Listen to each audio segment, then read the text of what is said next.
पीछे देखो पीछे पीछे तो देखो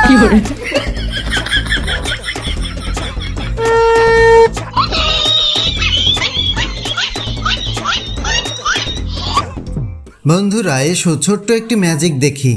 প্রথমে চ্যানেলটা সাবস্ক্রাইব করো, তারপর এভাবে একটি লাইক দাও, এরপরে একটি কমেন্ট করো,